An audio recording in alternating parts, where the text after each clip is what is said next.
Makabayang araw po sa inyo lahat. Ako po si Camille Nisty Sanchez, ang inyong tagapagbalita sa ngayong araw na ito.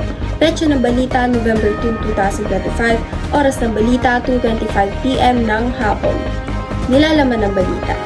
Isang opisyal ng Bureau of Corrections ang naaresto sa isinagawang buy-bus operation sa loob ng New Bilibid Prison. Reservation sa Barangay Poblasyon ng Muntinlupa City noong linggo ng hapon. Batay sa spot report ng Muntinlupa City Police Station, isinagawa ang operasyon bandang ng hapon ng Station Drug Enforcement. Ngayon, dumaloy naman tayo sa mga pamprosesong tanong. Pangunang katanungan, paano nakaapekto ang nasasabing balita sa ekonomiya ng Pilipinas? Ang balita ito ay may indirect o hindi tuwirang epekto sa ekonomiya ng bansa.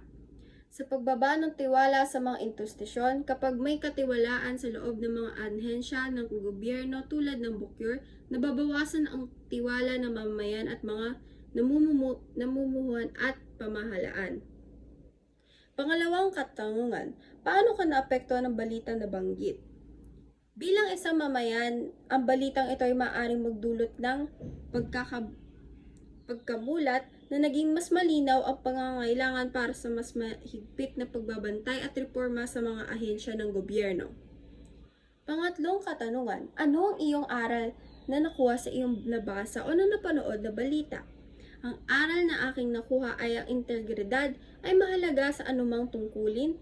Kahit gaano kataas ang posisyon, kapag nawalan ang moralidad, ang isang opisyal naging banta siya sa lipunan.